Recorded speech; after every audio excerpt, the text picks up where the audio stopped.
So that problem too is coming to an end.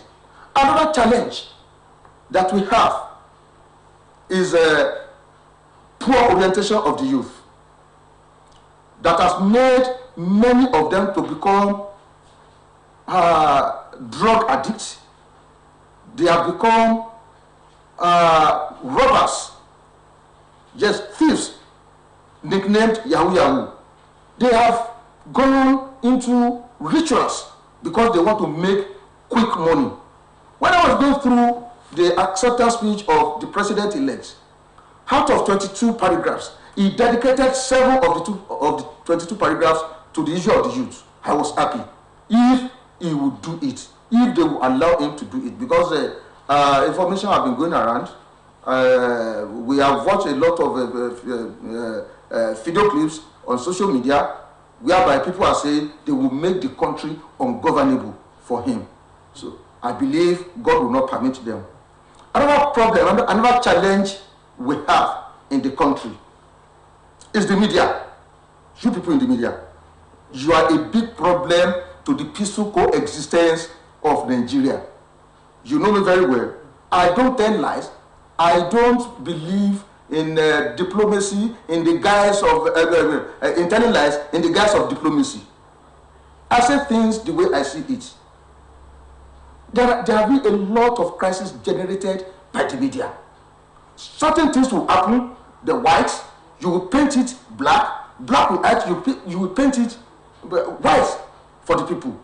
And somebody cannot be everywhere every time. That is the reason we have the media. You are occupying a very fundamental position in any clime, not Nigeria alone. People will listen to the radio, they watch television, they read newspapers. Let me give you an example. On the issue of kidnapping, it wouldn't have been so bad in the Southwest if not the role that the media played. You mean it would have been better if the media had just kept quiet and report kidnapping incidents? Let me land. I want to cite instances. Okay. There were 2 kidnapping cases in Ekiti State. So immediately it happened, the media started saying suspected herdsmen, suspected Fulani herdsmen. Some will say suspected Muslim Fulani. At the end of the day, the media and the social media.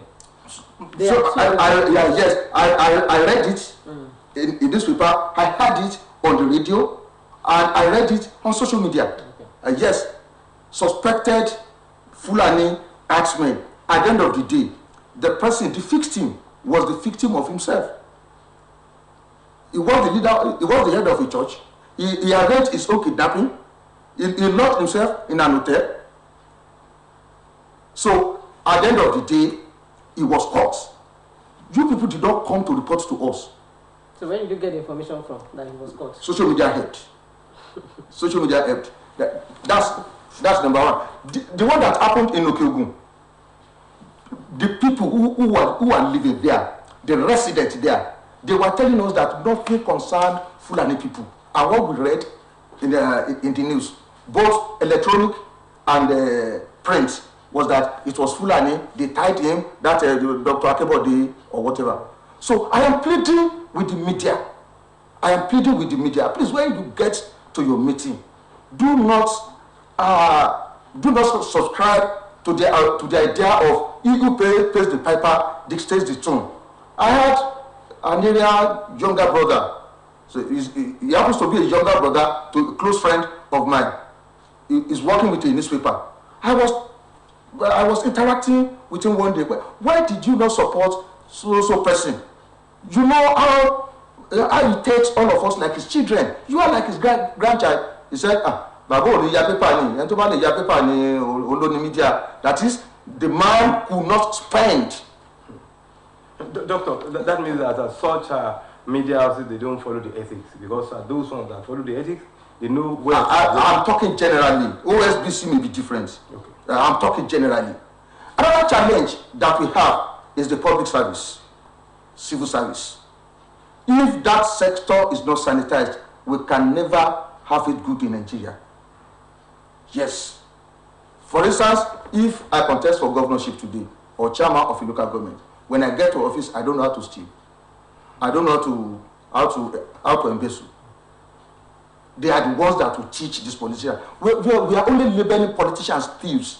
There's no politician that can steal a penny without connivance or tutorial from or by civil servants. They occupy a very sensitive position in the development of any country.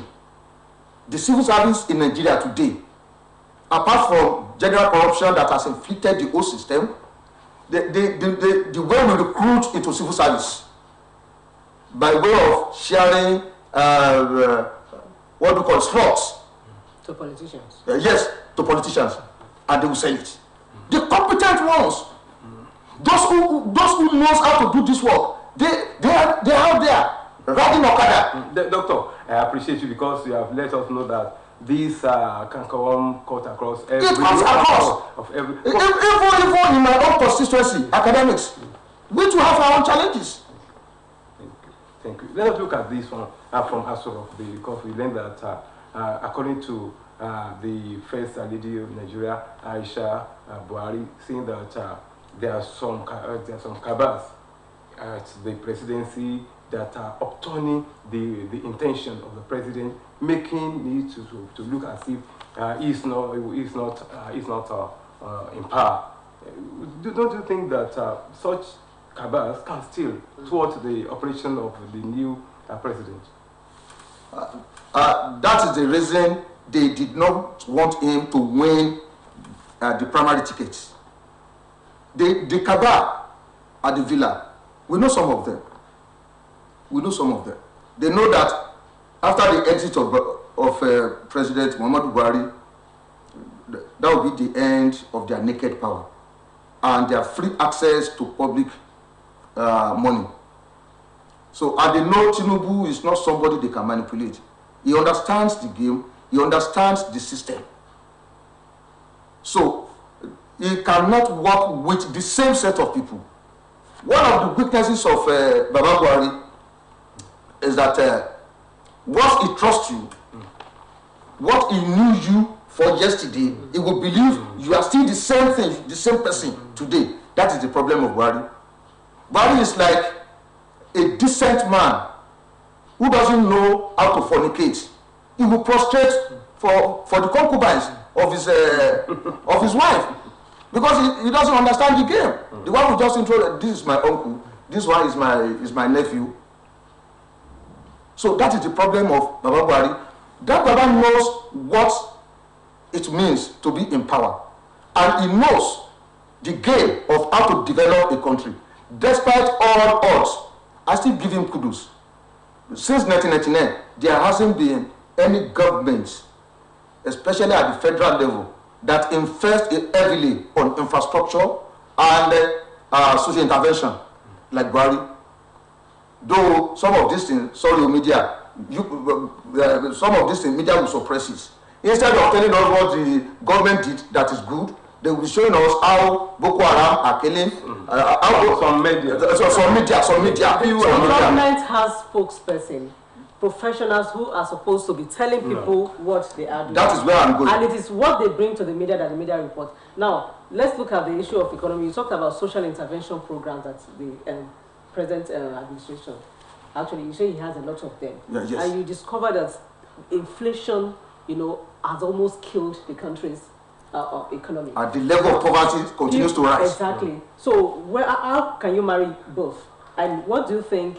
What area do you think the incoming president should be looking into to actually survey the situation? Okay. The incoming president, when it comes to social intervention, should not toe the path of the outgoing government. Okay. How do I mean? Let me set an example. I watched it live. The Senate Committee on Social Intervention, headed by a northern senator, I've forgotten the name. He was asking our senators from the south what happened to federal government social intervention, and he cited an example that there was a grant of there was supposed to be a grant of 3.2 million naira to 3,000 persons per state. 3,000, each of the 3,000 individual will get a grant, will receive a grant of 3.2 million naira. When we say grant, not loan, no. It's free money. Free money. But they must know what you want to use it for. Now, that senator was lamenting that in his own constituency and in his own state and most of the northern state that he knows that people got that money. He cited Ondo State and Oyo State as an example, as two examples. That in Ondo State, instead of 3,000, Ondo State selected 100 and 200 persons. 200 instead of 3,000. And each of the 100. And each of the 100 persons was given 200,000 naira. The remaining 2,900 persons, where are they?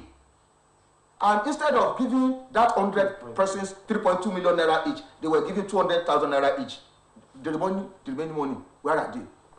In Oyo State, who selected 200 and 100, gave 250,000 naira out of 3.2 million.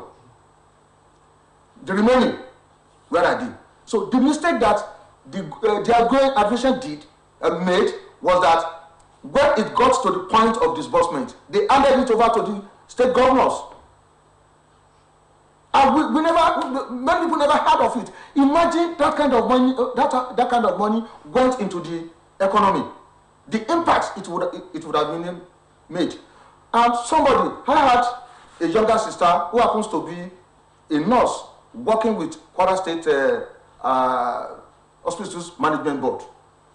She confirmed it, that a colleague, one of our colleagues, who happens to be an indigene of Niger State, applied for that grant, and she got it.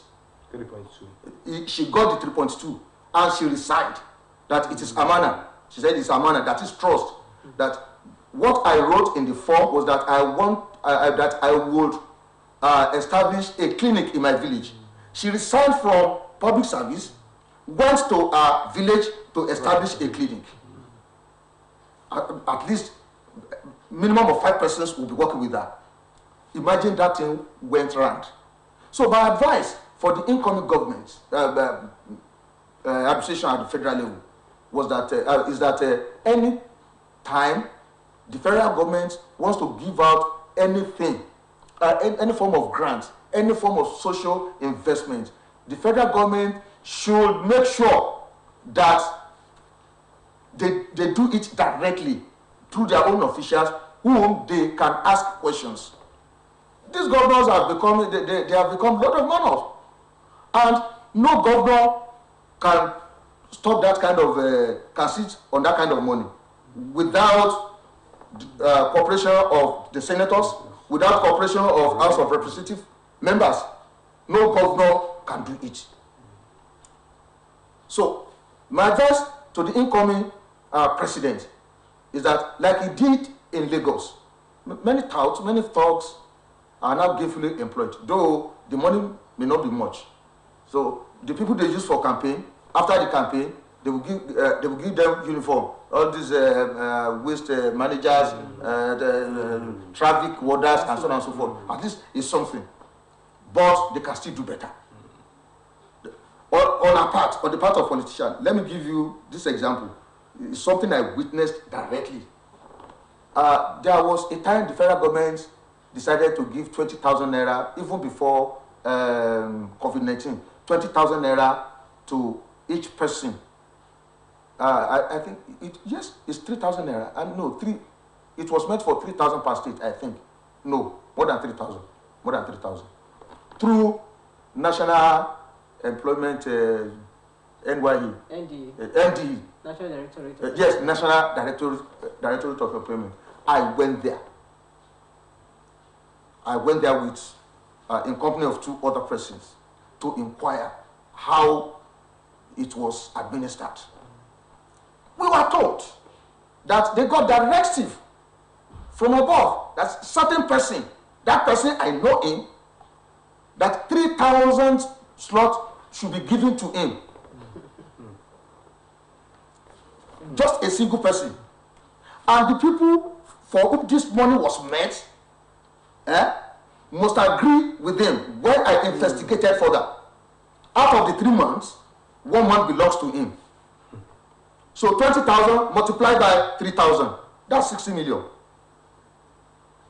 Our own people at the grassroots. Doctor, let us look at your own constituency. A few months ago, Nigerian university students, they went for a strike for about 8 months. They were short for a complete session. Yes.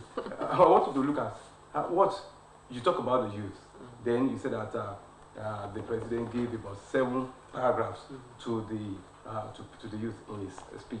Then, what do you think that he should do in that aspect of education plus that of the youth? You are asking me a very touching question because I always see it, and I'm seeing it on here. I love teaching, if not because of my passion for teaching. The time I took teaching appointment, I had no business going into going for salary job. But I love teaching. I've been teaching since I was in primary school. I was a sub-teacher to my mates. In secondary school, the same thing. I love teaching. And I've been teaching for free even before I got that job in one of our polytechnics.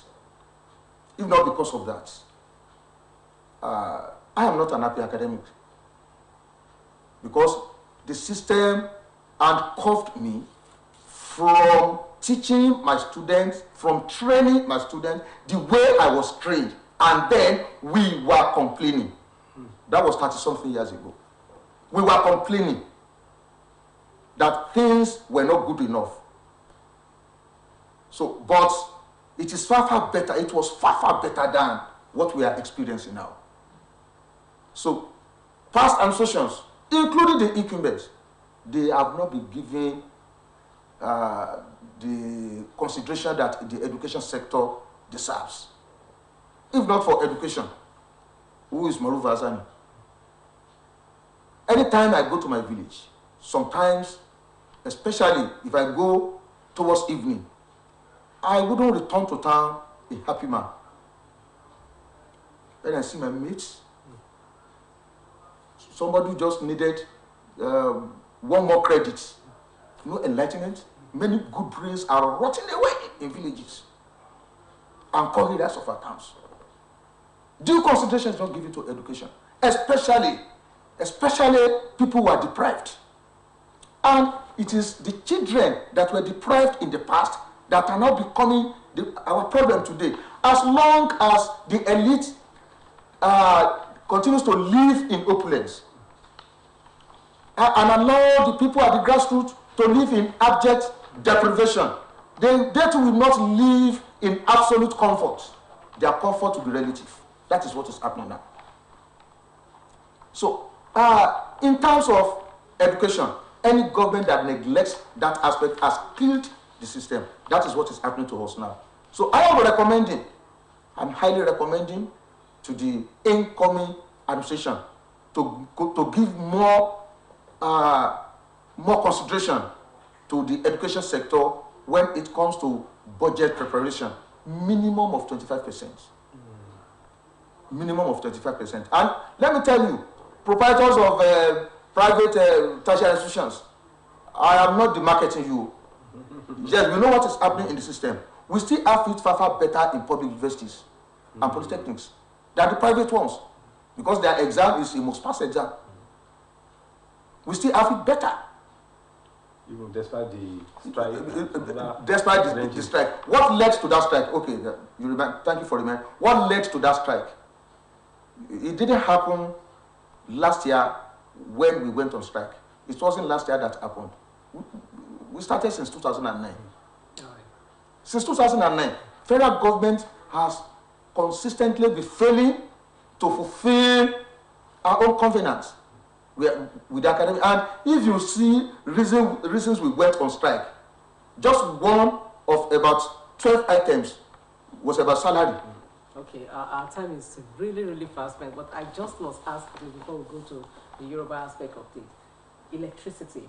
You know, one of the policies that people are actually complained bitterly about this present administration was the issue of, you know, banning importation of certain goods.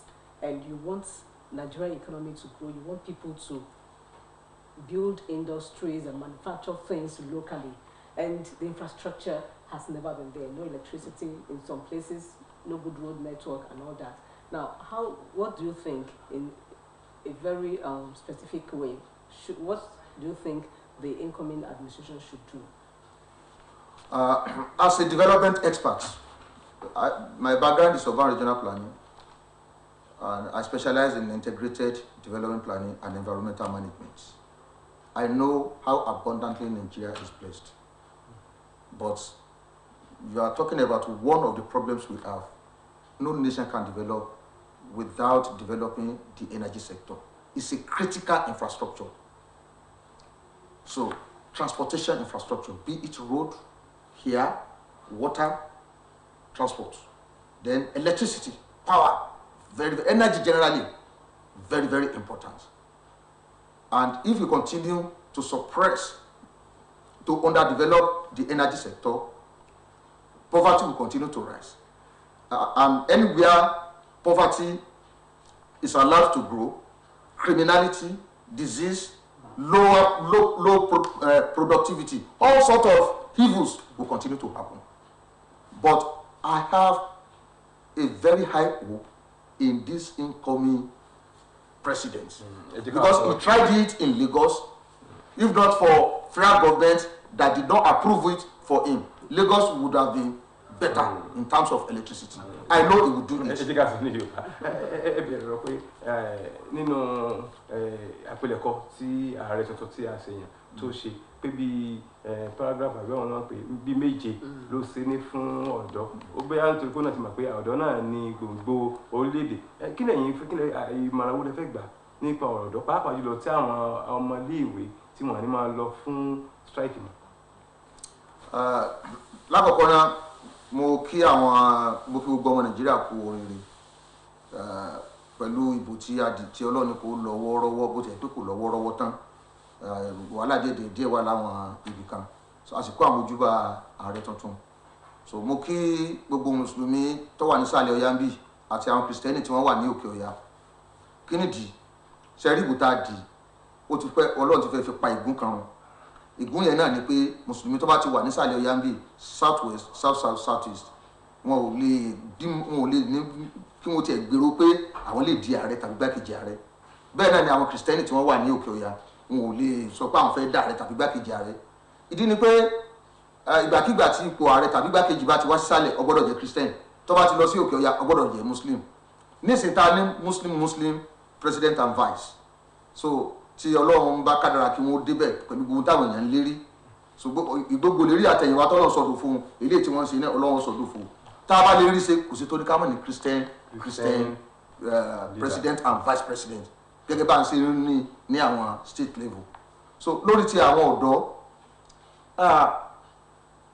Yorùbá ní òṣàtà àbá mú ọmọ ẹni débẹ̀ rírun ní run torí kò ní máa bọ tá a bá ti pẹ̀yìn dàtán so àwọn èèyàn ò fi àwọn aṣáájú wọn ò fi ojú àwọn ọ̀dọ́ wọn ò fi mọ nǹkan tó dáa pàápàá jùlọ nílẹ̀ Yorùbá yìí tá a la kàwé alájú ìgbéraga wa pọ̀ lóòótọ́ àwa la kàwé jù àwa la kọ́kọ́ lajú síwèé ṣùgbọ́n kí láǹfààní ìwé tá a kà wọn àwọn ọmọ wa lọ́pọ̀ jù nínú àwọn tí ń gun ọ̀kadà tí wọ́n jáde tí wọ́n ò ní ríṣẹ́ kódà àwọn àjèjì tí ń bẹ nílẹ̀ wa tí wọ́n ò kàwé so àwọn ọmọ wa tí wọ́n kàwé tí wọ́n ò rí ọ̀nà gbégbà ni wọ́n ń gbà ní lébìrà bẹ́ẹ̀ ni wọ́n gbà ní lébìrà so ìmọ̀ràn mi kó má bàa dàbí tàtẹ̀yìnwá tí àwọn olùkọ́ ilé ẹ̀kọ́ gíga bóyá yunifásitì ni o bóyá polytechnic ni o tí wọ́n máa lọ sí ẹnu ìyanṣẹ́lódì ni pé kí ìjọba tí ń bọ̀ yìí ìjọba Tinubu kó má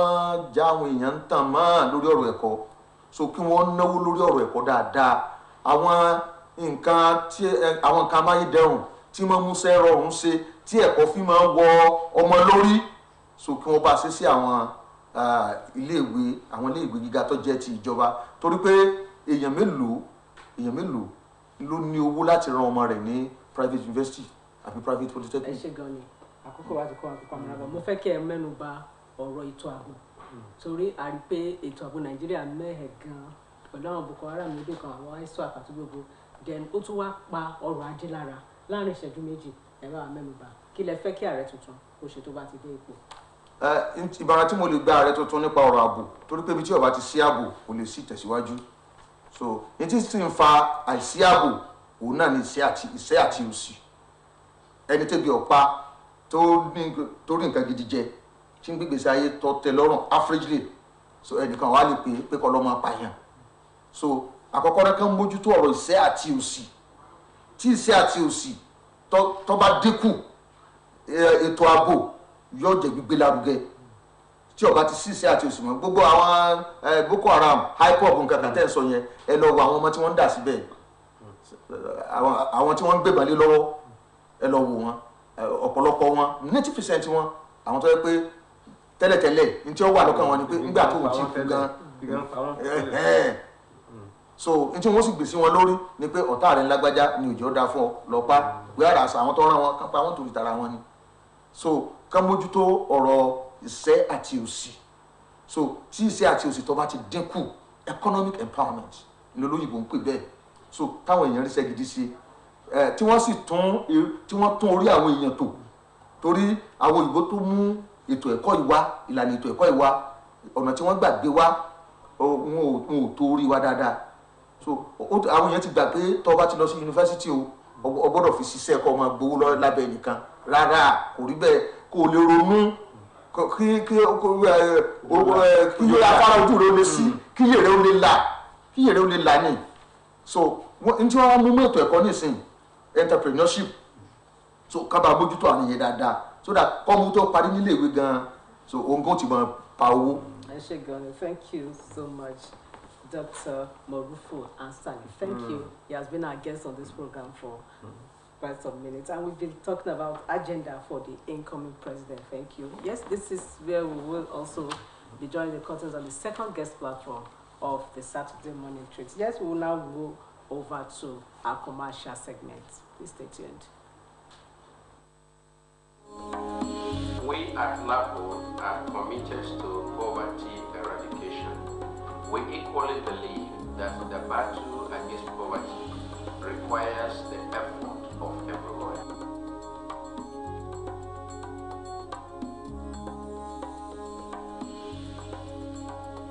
Good morning and welcome to Bridging the Gap, your very educative program from Lift Above Poverty Organization LAPO.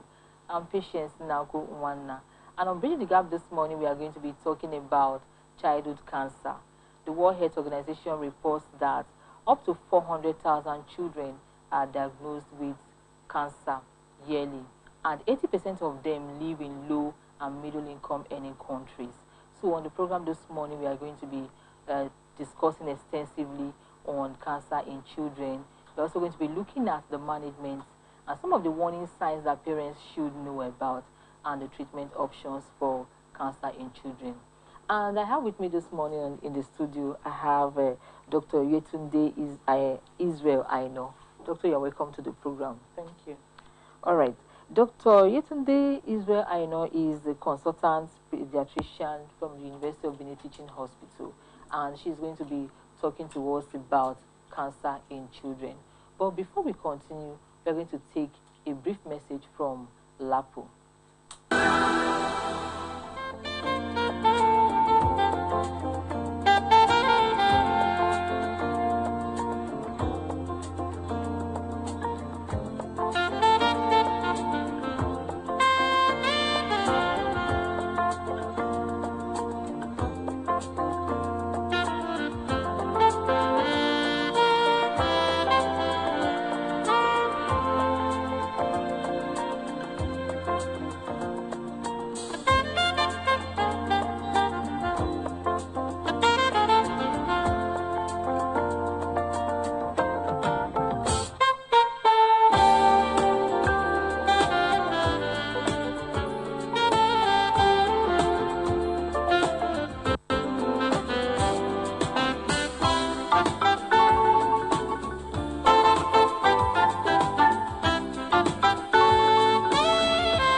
Welcome back. Doctor, let's start with the issue of cancer. What exactly is cancer? Okay, cancers are a group of disorders that has to do with abnormal growth. So when an individual has an abnormal growth, can live wherever the primary site is and go somewhere else in the body, then that individual has cancer. It's a group of abnormal cells. So it's like a group of cells in the body that do not obey the normal regulatory mechanism of the body to stop to grow. So they grow out of proportion, and then the patient develops what we call cancer. What about childhood cancer? Okay, childhood cancers are unique because it has to do with cancers in a particular age group. So for childhood cancers, we say children between 0 and 19 years. Cancers that develop in those children, abnormal growth that develop in those children, it's called childhood cancers. And they are unique. They are different from adult cancers. How different? Cancers in adults tend to develop more in mature cells, but in these children, it develops in immature cells. So we can see a baby born with cancer, even from the growing in utero, that's from the mother's womb, so to say. And one other thing that we know with childhood cancers is that they grow rapidly. Okay, adults can have cancers that can last for years, but children cancers tend to grow rapidly, so they tend to come up early with the symptoms that we see in them. And can we look at the causes of cancer in children, and also some of the symptoms? Well, generally, we say that the cause of cancer is not known. Okay, and if we look at it very well, for childhood cancers, about 1 out of 10 of them will have a genetic predisposition. In other words, they may have inherited abnormal genes, maybe from their parents or either of their parents, so to say. Especially the one common type is the cancer of the eye we see in these children that is called retinoblastoma. But there's a lot of interplay between genetic and the environment that the child is from. For example, some cancers that develop in the older children may be due to some viruses that the child has come in contact with in early age. Let's say, for example, hepatitis B infection. The child may develop this in the early years, and if that is not properly treated, that child can develop what we call liver cancer later on in life. So there's a lot of environment factors, genetic factors that can affect cancers. Even some chemicals. We've seen that some chemicals have been linked to the development of some cancers, like things like benzene has been linked to development of leukemia, which is a blood cancer. But when we say cause and effect, there's no direct link too much for environmental factors with childhood cancers. Unlike what we see in adults, that we say, okay, if you smoke, you are likely to develop lung cancer. That link is not so common in children. You mentioned that some of the at times it's the causes, it might be from genetic factors. Okay, these genetic factors, does it also manifest in the parents? Most of the time, no. The parent may not show this the sign of these cancers, but the patient can, or the child can inherit it, and then when it comes across situations in the environment that can now affect that gene further, okay, then the child may manifest it. For example, a child has inherited a gene, is quiet, but until it comes across something in the environment that can just stimulate that gene to start to manifest, then the child gets that. What is the most common cancer in children in our own environment in Nigeria? Okay. Documented in our environment are things like lymphomas. That's a type of blood cancer, okay, that causes swellings in the body. So lymphomas, then retinoblastoma. Retinoblastoma is an eye cancer in children, the typical eye cancer that we see in children. Then children tend to have kidney cancers too, what we call Wilms tumor. Okay, so one of the kidney can be involved and starts to grow abnormally. Okay, and there are many more. But in our environment, lymphomas top the list, then retinoblastoma, then this swims tumor, and many others. Let's also talk about the warning signs. What are some of the warning signs that parents should know about? Okay.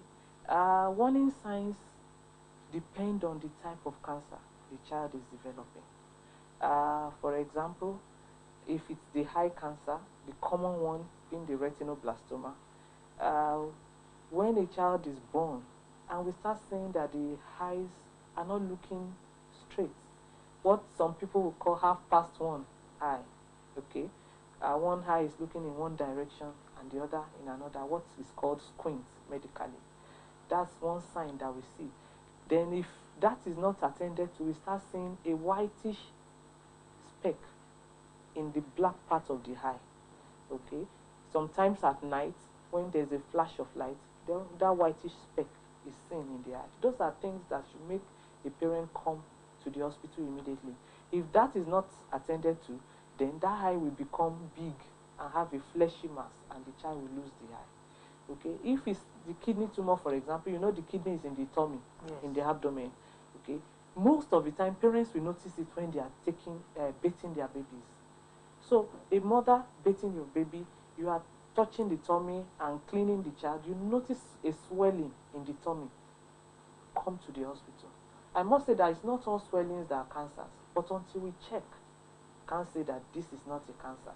It's better to come to the hospital when you notice an abnormal swelling or that whitish speck in the eye of the child. And for blood cancers, for example, a child is always hot, on and off, needing blood every time. Don't just go to any hospital. The child has taken a blood transfusion now, and another 3-4 weeks is needing another one. That should raise an alarm. You come to a good hospital where they can check and be sure that this is not a blood cancer. So swellings, abnormal swellings that were not there before, abnormal signs in the eyes, and then blood transfusions, recurrent fevers, these are things that should make a parent wonder what is happening and come to the hospital. What about things like loss of appetite and weakness and all that? Yes, does it also... those are signs that are not specific. Okay. For example, those with blood cancers may have that, and that may precede the fever that we talked about. Yes. And someone says, "Oh, this is malaria, let us treat." Then the child needs to be transfused the first time. That may not be wrong. But by the time you are needing another transfusion, the child is sickly, then you should come to the hospital. Okay, let's look at the survivor. Do children have better survival rates than adults? Yes, that's the good news. One of the major differences between children cancers and adult cancers. Survivor depends on where the child is. Okay, you mentioned something earlier that over 80% of children live in our environment here. Yeah. And we know that these children, in our environment, things are not the same, like in the high-income countries. Yes. So, survival is better in the high-income countries. In fact, it is said that 8 out of 10 children with cancers in high-income countries will survive. Okay, while only 3 out of 10 children in our environment may survive.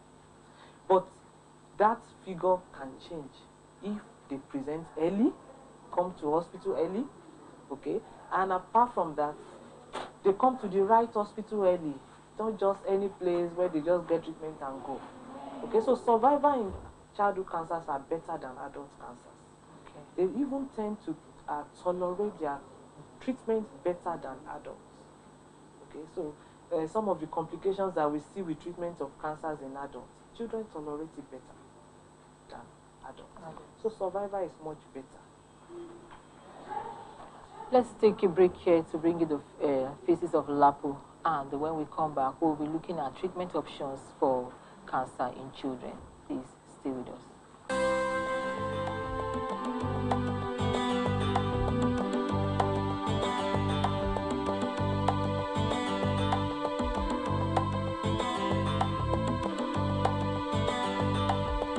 My name is Mrs. Kenji Onokoya. So I live at number 22, Liberty Academy, Orita Challenge, Ibadan. I want to say two things about many things about LAPO because I'm a benefit LAPO very well. Before I joined LAPO, my business is good, but now it's better than that time. Over 12 years ago now, I joined LAPO. So after that, everything, if I want to do anything, my business, anything I want, when I want to buy my land, because I have land, when I want to buy land, I collect money from LAPO. I join everything together. I have land, I have everything. So I benefit LAPO very well. LAPO gave my son a scholarship. Then, about my shop, it's LAPO. If I want to do something, I will go to my CEO. I will go and meet my CEO that I want to collect money. So they will give me any amount. So they will give me.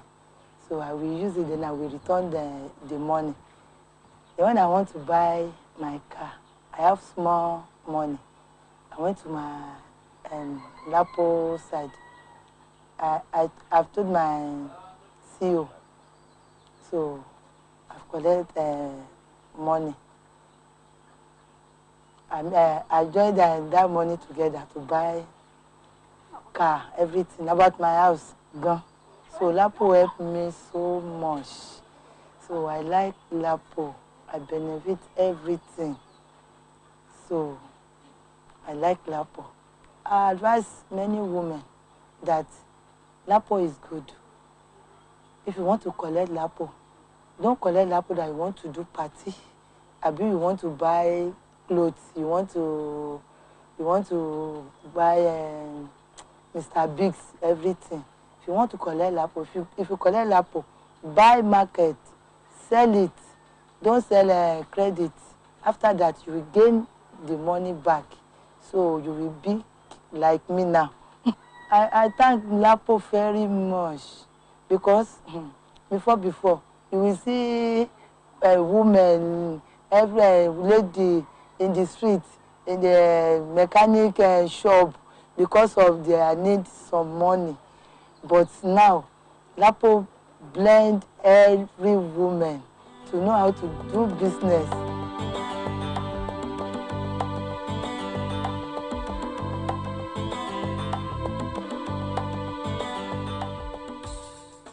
Welcome back from Faces of LAPO. Doctor, let's look at the issue of prevention now. How do we prevent childhood cancers? Is there even a prevention for it? Well, prevention is difficult to say because you know that we said the causes are really not known.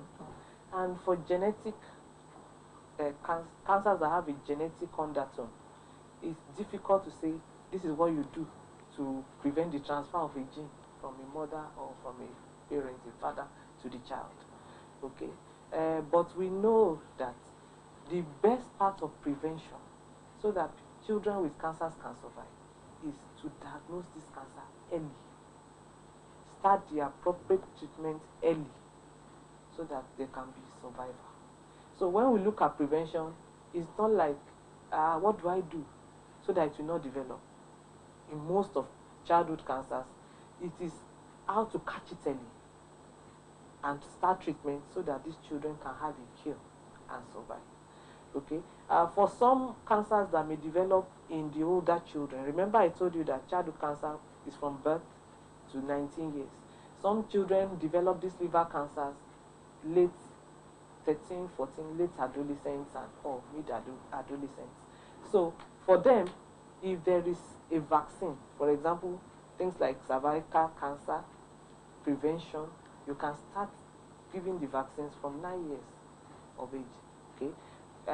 If a child has hepatitis B, for example, it should be properly treated so that that child will not develop chronic hepatitis and develop that. But for childhood cancers, the focus of prevention is let's catch it early, treat it so that the child. And what are some of the treatment options for children? Okay, treatment modalities include the use of drugs like chemotherapy. okay, and what people call chemo. Okay, so drugs in various forms. The general chemotherapy drugs are there, and special ones depending on the cancer and these cancer cells. And for those who have a swelling, like a mass, we may also go in and remove it. So surgery is part of treatment too. And there are a lot of other treatment modalities. Cancer is a very painful disease, so we have to handle pain. A lot goes into cancer. You know, when there's a diagnosis of cancer, in fact, the family first, we almost break first, psychologically. So psychotherapy and all those other. But for real treatment of cancers, main baseline chemotherapy, then radiotherapy, and even surgery comes. I want us to also look at the cost of treatment now. For, you know, like we said earlier, that some of these children, they live in low income any countries like our country. What are the treatments? How do they go about the treatments? How expensive is the treatment of cancer in children? Cancer treatment is quite expensive. Okay, that's just the truth. Whether in this country or any other country, because the drugs are not generally the readily available drugs. In the high-income countries, one of the things that goes for them is the availability of support groups and insurance, health insurance. Okay, so a child comes in, gets his treatment, the insurance pays, and just a few other things that are not available. But unfortunately for us in this environment, we pay out of pocket, and that makes it very expensive. And a lot of families have gone bankrupt. Okay, I know that the federal government is trying to do some things now in making access to cancer drugs readily available. But that is being started, but it needs to be scaled up. But that has helped a lot for some patients, at least for those drugs that are on that program. Now, lastly, let's talk about the support for children. What should parents do? What should people do? People around this child, be friends and the neighbors, family, friends, parents. What should they do to support or to provide support for children with cancer? A child with cancer needs love. That's, I think, the first and important thing. No matter how distressed the parents are, or the caregivers, or the relatives are, a child with cancer needs love. As much as possible, some children may not know what they are going through. They just know they are in pain. They can't understand the condition. But the older ones may understand, and we may need to let them know what it is. But in all, the family should provide support. Support in love, in care. Because a lot of times we see that parents, because of financial difficulty, abandon some of these children. They will say, I need to take care of the other children, you know. And not because they just want to abandon these children, but because of financial difficulty. So we realize that if we can provide care, love, and all the support that this child needs financially to be able to overcome, they do better. Nutrition and all those kind of things. These are things that these children need so that they can pull through their treatment and survive. So do you have any last words for our audience out there? Yes, I do. And this is coming from someone who treats children with cancer. We can survive this disease if they come early. These children can survive if they present early. And that's what I want to encourage every parent. If you notice anything abnormal in your child, a growth, like we said earlier, an abnormal sign in the eye of this child, or a child is sickly needing repeated transfusions, then please come to the right place, the right hospital, so that you can get tested and be sure that this is not a cancer. The narrative in our environment, we are classified as low middle income countries, can change if only we present early, we make the diagnosis early, and then treatment can be cheaper. Because I always say that if you have to kill an ant and an elephant, you need more to kill an elephant. Okay, so the same way, if you present early, the treatment cost will be cheaper to bear. All right. Thank you very much, Dr. Yetunde, for coming on the program. It's really been a pleasure having you today. Thank you. We've been talking about childhood cancer, that's cancer in children. And before we call it a day, I'm going to be reading out some information we have from American Cancer Society on knowing when a child needs extra help adjusting to a diagnosis on cancer. Over time, we support most children with cancer are able to cope, but there are times when it might get to be too much. If a child seems to be having a lot of trouble, even after the first few weeks of treatment, they might benefit from some extra help adjusting. Extra help is needed if a child is unable to handle the feelings of sadness, feels sad all the time, can't be comforted, admits to thinking of suicide or hurting himself or others, feels extra irritable, becomes very angry very quickly, refuses to take important medicines at home or in the hospital, refuses treatments, refuses to come to the clinic or the hospital, withdraws or goes into isolation, cries a lot, and has trouble sleeping. These are signs that should be discussed with the child's doctor right away. You can talk with a psychologist or social worker at the cancer center who can evaluate the child and make sure that they get the kind of help they need. That's where we draw the curtain on the program for today. And if you wish to talk to Dr. Yetunde Aina Israel, she's very, very available for you to talk to. You can just call any of the numbers on the screen, or you can visit any of our offices or walk into our corporate head office at number 18 Downson Road, Benin City. Till we come in again. Have a lovely weekend.